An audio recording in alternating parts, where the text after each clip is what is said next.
남성간 동성애, 일명 보이즈러브를 소재로 한 장르가 인기를 끌면서 기독교계 안팎의 우려가 커지고 있습니다. 전문가들은 청소년들에게 왜곡된 성의식을 심어줄 수 있어 각별한 주의가 요구된다고 경고하고 있습니다. 코로나19로 일자리 구하기가 하늘의 별 따기인 요즘 교회 1층을 카페로 만들어 청년들을 직접 고용하고 지역 주민도 섬기는 곳이 있어 찾아가 봤습니다. 대한예수교 장로회 합동총회가 오는 9월 열리는 제105회 총회 주제를 세움으로 정하고 본격적인 총회 준비에 나섰습니다.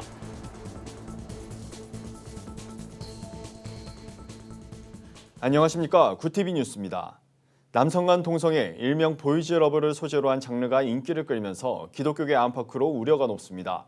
미소년, 미청년을 주인공으로 한 웹툰 대부분은 자극적이고 선정적인 내용으로 구성되어 있기 때문인데요. 전문가들은 청소년들에게 자칫 왜곡된 성의식을 심어줄 수 있어 각별히 주의해야 한다고 경고하고 있습니다. 보도에 천보라 기자입니다. 동성애 장르가 인기입니다. 청소년들 사이에선 일명 보이즈러브, BL이라고도 불립니다. 남성의 동성애를 다룬 BL 장르는 웹툰과 웹소설을 가리지 않고 다양한 플랫폼을 통해 시장에서 급성장하고 있습니다. 도서 유통업체인 교보문고는 BL 장르의 상업화 시기인 2015년과 2016년 전자책 BL 장르 월평균 매출 성장률이 각각 213%와 211%를 기록했습니다. 예스24의 경우 올해 1월부터 6월까지 상반기 판매량이 전년 대비 49% 증가한 것으로 집계됐습니다. 주요 웹툰 플랫폼들의 전체 순위에서도 BL 장르는 상위권을 차지합니다. BL 장르가 인기를 끌면서 웹툰 플랫폼들은 BL 카테고리를 따로 구분하고 썸네일을 공개하고 있습니다. 문제는 제목과 표지 등 자극적이고 선정적인 썸네일이 청소년에게 무분별하게 노출된다는 점입니다. 여기에 등급 분류 기준 역시 논란입니다. 성인물이라고 봐도 무방한 BL 장르가 15세 이용가로 분류돼 있기 때문입니다. 이 중엔 성착취나 강제추행 등이 사랑으로 미화되는 내용도 있습니다. 지나친 선정성과 폭력성 등이 청소년들의 성의식을 왜곡할 가능성이 크다는 우려가 나옵니다. 성적인 뉘앙스가 들어가는 게 인기가 있다 보니까 시장에서 공급자들이나 플랫폼 업자들이 그런 부분을 좀 강조하는 경향이 있고, 그렇게 선정적으로 흘렀을 때는 결국에는 청소년들의 성의식에 혹은 또 어떤 성적 정체성 인식에 안 좋은 영향을 미칠 수 있기 때문에 그런 부분은 우려됩니다. 무엇보다 부모 등 기성세대들은 BL 장르에 대해 모르는 경우가 대부분이라 즉각적인 대처가 어려운 상황입니다. 문화선교연구원 백강훈 원장은 유해 콘텐츠 홍수 속에 청소년들이 무분별하게 노출되지 않도록 세분화된 제도적 장치, 특히 교회와 가정의 관심과 교육이 필요하다고 강조합니다.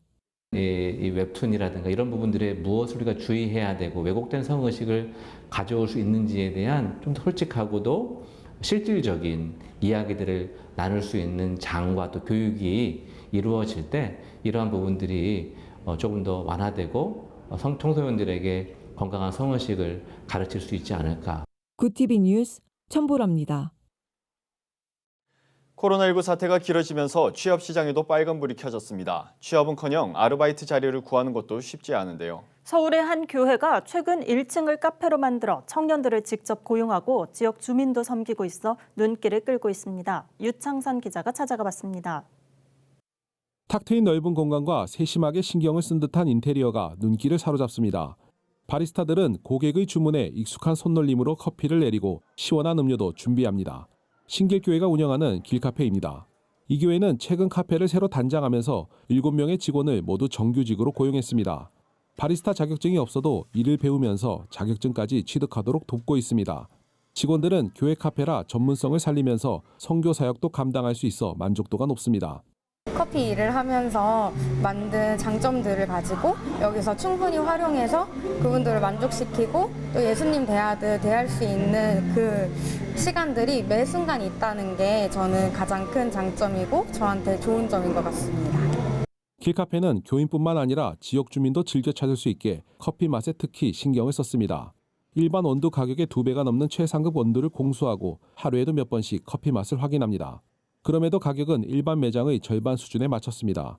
교회를 다니지 않는 고객들을 위해 교회 정문을 거치지 않고도 출입할 수 있도록 문을 따로 만들었습니다. 한쪽에는 세미나실을 마련해 업무용으로도 쓸 수 있습니다. 덕분에 평일 낮인데도 사람들의 발길이 이어집니다. 교인은 물론 자격증을 준비하는 청년부터 더위를 피하려 찾은 가족까지 이곳은 지역 주민들의 쉼터가 됩니다. 코로나 때문에 재택근무를 많이 하거든요. 근데 굉장히 이제 카페가 넓고 또 쾌적하고 음료도 수준이 되게 좋아요. 맛있고 그래서 뭐 자주 나오는 편이죠. 곳곳에서 나오는 영상과 음악은 해외 팝 가수의 공연 같지만 사실은 CCM입니다. 카페에서 자연스럽게 복음을 접하도록 한 겁니다. 신길교회 이기영 담임 목사는 길카페를 지역 선교 현장으로 활용한다는 구상입니다. 직원들은 선교사, 카페를 찾는 고객은 선교 대상으로 본 겁니다. 교회의 존재 목적의 첫 번째 이유는 선교입니다.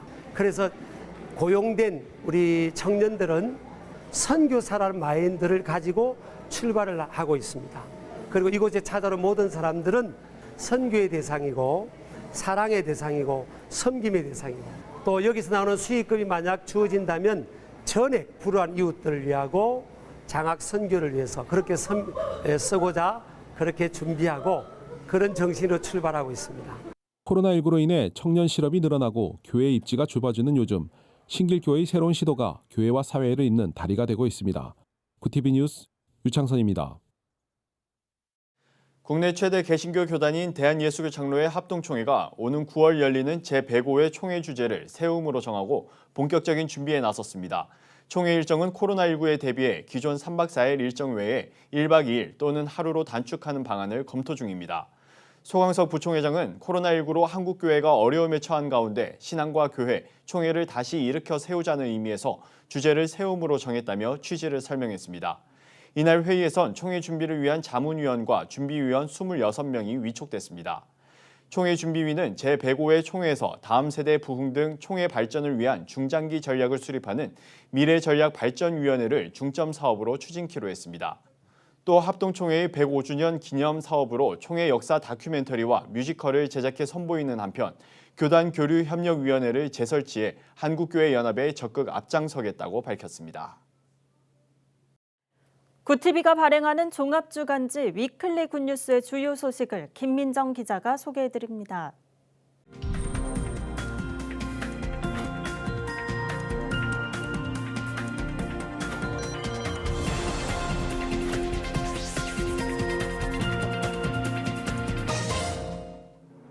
이번 주 주요 뉴스 브리핑입니다.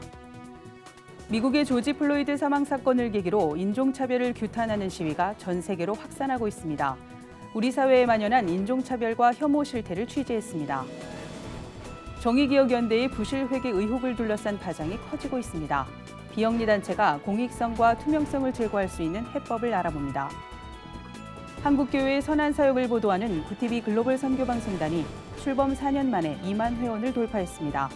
10기 회원도 새롭게 위촉돼 의미를 더했는데요. 교회 기자들의 목소리를 직접 들어봤습니다. 미국의 조지 플로이드 사망 사건으로 인종차별을 규탄하는 시위가 전 세계로 확산하고 있습니다. 국내에서도 평화 시위가 이어지고 있는데요. 한국 사회의 인종차별도 심각한 상황입니다. 최근 국가인권위원회가 발표한 보고서에 따르면 국내 이주민 10명 중 7명은 우리 사회에 인종차별이 존재한다고 답했습니다. 전문가들은 인종차별 문제가 미국의 이번 사건처럼 극단적인 집단 행동으로 확대되지 않으려면 차별을 막을 시스템이 시급하다고 이야기하는데요. 혐오를 근절하고 규제할 수 있도록 우리 사회가 연대해 대응하는 노력이 필요한 때입니다. 정의기억연대의 부실회계 의혹을 둘러싼 파장이 커지고 있습니다. 위안부 할머니를 돕기 위해서 낸 후원금이 운영진의 사익을 추구하는 데 쓰였을지도 모른다는 의혹에 국민들이 느끼는 배신감이 큽니다. 비영리 단체가 재정 투명성을 확보하기 위해선 기부금 사용 내역을 공개해야 한다는 목소리가 높습니다. 실제로 한 설문조사에선 후원자가 기부금 사용 내역을 알 권리가 있다는 응답이 85%에 달했습니다. 손봉호 고신대 석좌 교수는 재정 투명성과 설립 목적의 순수성은 NGO의 생명이라면서 단체가 자발적으로 나서서 외부 감사를 받아야 한다고 조언했는데요. 회계와 법률 부문에 전문 인력을 양성하는 것도 중요한 과제로 지목되고 있습니다. 한국교회의 선한 사역을 보도하는 구티비 글로벌 선교방송단이 2만 회원을 돌파했습니다. 글로벌 선교방송단은 한국교회의 회복과 건강한 부흥을 위해 2016년 4월 출범했습니다. 당시 1,300여 교회와 회원으로 시작한 글로벌 선교방송단은 출범 4년 만에 2만여 네트워크로 성장하게 됐습니다. 이번에 진행된 글로벌 선교방송단 10기 위촉식엔 제주도에서 올라온 교회 기자도 참석했는데요. 이명숙 교회 기자는 구티비를 통해 교회 기자로 활동하게 돼 감사하고 기쁘다면서 선한 소식으로 교회가 교회되게 하도록 노력하겠다는 포부를 밝혔습니다. 최근 9살 어린이가 계모에 의해 가방에 갇혀 사망하는 안타까운 사건이 있었습니다. 다른 사람도 아닌 부모의 학대로 숨지는 사건이 끊이지 않고 있습니다. 보건복지부에 따르면 국내 아동학대 사례는 연 2만 건이 넘고 10명 중 1명은 재학대를 받는 것으로 확인됐습니다. 경찰이 복지부와 함께 학대 우려가 있는 아동에 대한 합동 점검에 나선다고 밝혔고 법무부도 부모의 자녀 체벌 금지를 법제화하는 방안을 추진하겠다고 합니다. 솜방망이 처벌은 더 이상 없어야 할 것입니다. 아동학대 근절, 이번 기회에 보다 확실한 대책이 마련됐으면 하는 바람입니다. 지금까지 위클리 뉴스 브리핑이었습니다. 오늘의 사회 이슈를 최상경 기자가 종합해 보도합니다. 오늘의 이슈 포커스입니다. 서울 발생 코로나19 확진자가 6월 들어 11일 연속으로 두 자릿수 행진을 이어가고 있습니다. 그 전에 두 자릿수 연속 기록을 이어간 건 4일이 최장이었습니다. 감염 추세를 보여주는 주간 일평균 건수 또한 20명 선을 처음으로 돌파했습니다. 주간 일평균 건수는 11일 오후 6시 집계 기준 20.6명으로 이는 서울의 첫 코로나19 환자가 나온 1월 24일 이래 처음 있는 일입니다. 정부가 오는 14일까지였던 수도권 방역 강화 조치 기간을 연장합니다. 수도권에서의 코로나19 집단 감염 확산세가 잦아들지 않은 데 따른 것입니다. 정세균 국무총리는 12일 중앙재난안전대책본부 회의에서 모레 종료 예정인 수도권에 대한 강화된 방역 조치는 연장이 불가피한 상황이라고 밝혔습니다. 그러면서 정부는 상황이 안정될 때까지 수도권에 대한 기존 조치를 연장하고 사각지대에 대한 방역을 강화하는 등 감염 확산 속도를 늦추기 위해 계속 노력하겠다고 강조했습니다. 정부 각 부처가 540조 원을 초과하는 내년도 예산 요구안을 기획재정부에 제출했습니다. 기재부는 12일 각 부처가 요구한 2021년도 예산기금 총 지출 규모가 542조 9천억 원으로 집계됐다고 밝혔습니다. 이는 올해 예산보다 6% 증가한 수준입니다. 기재부는 내년도 경기 상황과 세입 지출 소요 등 재정 여건을 종합적으로 고려하고 한국판 뉴딜 종합계획 수립 등 요구안 접수 이후 정책 여건 변화에 따른 추가 요구도 반영해 예산안을 평성할 계획이라고 말했습니다. 9살 여아를 잔혹하게 학대해 공분을 산 계모와 친모가 피해 아동이 병원에 입원한 동안에도 수당 챙기기에 급급했던 것으로 드러났습니다. 학대 피해 아동인 A양의 계부 친모는 A양이 목숨을 걸고 집을 탈출해 입원 중이던 10일 군에 추가로 가정양육 수당을 신청했습니다. 이들은 여기에 더해 3자녀 이상을 키울 시 나오는 출산지원금 1,000만 원을 언제 받을 수 있는지도 문의한 것으로 알려졌습니다. 더불어민주당 이낙연 의원이 차기 대선주자 선호도 1위를 유지한 것으로 조사됐습니다. 한국갤럽은 9일에서 11일 차기 대선주자 선호도를 자유응답 형식으로 조사한 결과 이재명 경기지사가 12%로 2위, 이어 안철수, 홍준표, 박원순 등의 순이었습니다. 갤럽은 제1야당이나 보수 진영의 구심적 역할을 할 리더가 눈에 띄지 않는다며 야권 인물들은 모두 미래통합당 지지층이나 무당층, 보수층에서 한 자릿수 선호도를 기록하는 데 그쳤다고 설명했습니다. 공원, 광장 등 여러 사람이 이용하는 장소에 금주구역을 설치하고 이곳에서 술을 마시거나 판매하면 처벌할 수 있도록 법적 근거를 명확히 하는 법안이 추진됩니다. 12일 국회 의안정보시스템 등에 따르면 미래통합당 이종성 의원은 국민건강증진법 일부 개정 법률안을 대표 발의했습니다. 발의된 법률안은 각 지방자치단체에 금주구역 지정 권한을 부여하고 해당 구역에서 주류 판매나 음주 행위를 금지하도록 하는 내용이 담겼습니다. 구티비 뉴스 최상경입니다. 글로벌 선교방송단과 함께하는 교계 소식을 김민주 기자가 보도합니다. 구티비 부울경본부에서 보내온 소식입니다. 코로나19에서 완치된 부산 온천교회 청년들이 자원의 혈장을 기증했다는 소식이 알려지자 이번엔 온천교회 전 성도가 단체로 헌혈에 동참하기로 뜻을 모았습니다. 교회 측은 치료제 개발에 써달라며 혈장을 기증한 청년들을 보며 다른 성도들도 헌혈로 위기 극복의 마중물이 되기로 했다며 내달 5일과 12일 두 차례에 걸쳐 다 함께 헌혈을 하기로 했다고 밝혔습니다.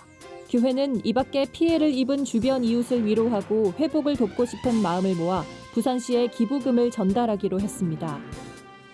최영애 국가인권위원회 위원장이 11일 한국교회 총연합을 방문해 차별금지법 추진과 관련한 대화를 나눴습니다. 최영애 위원장은 국가인권위원회의 임무와 포괄적 차별금지법 추진 배경을 설명하면서 기독교계가 우려하는 부분을 알고 있다며 앞으로 충분히 대화하면서 접점을 찾겠다고 말했습니다. 이에 한교총은 기독교계는 지난해 120만 명의 반대 서명을 제출하는 등 차별금지법 제정에 대한 반대의 뜻을 이미 분명하게 밝혔다며 소수를 염두에 둔 차별금지법 제정은 다수의 인권을 침해하는 역차별을 가져온다며 우려했습니다. 한국대학생선교회 CCC가 창립 62년 만에 처음으로 전국대학생 여름수련회를 온라인으로 개최합니다. 한국 CCC는 전국 대학생이 참여하는 여름수련회를 8월 18일부터 20일까지 3일간 박성민 목사가 메시지를 전하는 저녁 집회 형식으로 유튜브를 통해 진행할 예정입니다. CCC는 지난 10일 화상통화로 전국 45개 지구 책임 간사회의를 열고 최근 코로나19 확산세에 따라 고강도 사회적 거리두기에 동참하는 차원에서 이같이 결정했다고 밝혔습니다. 국제구호개발 NGO 기아대책이 미혼모 자립을 돕기 위한 비즈니스 공간 봄비살롱을 개관했습니다. 봄비살롱은 생명과 희망을 상징하는 봄과 비즈니스의 비를 합친 단어로 육아와 경제활동이란 이중고를 겪는 미혼모들이 디퓨저나 액세서리 등 수공예 제품을 만들어 주도적으로 생계 수익을 얻도록 지원하는 공간입니다. 기아대책 관계자는 싱글맘들이 만든 제품은 기아대책이 운영하는 착한 소비 매장 행복한 나눔에 판매될 예정이라며 봄비살롱이 미혼모의 경제적 발판 마련에 도움이 될 것으로 기대한다고 전했습니다. 부티비 뉴스 김민주입니다. 취업의 문이 갈수록 좁아지는 상황에서 신길교회의 청년 일자리 창출은 한국교회가 사회 속에서 어떤 역할을 해야 하는지 방향성을 제시해준 사례입니다. 코로나19로 교회의 입지가 위축되고 있는 요즘 한국교회의 역할을 고민해야 할 때인 것 같습니다. 이상으로 뉴스를 마칩니다. 오늘도 함께해 주신 여러분 고맙습니다.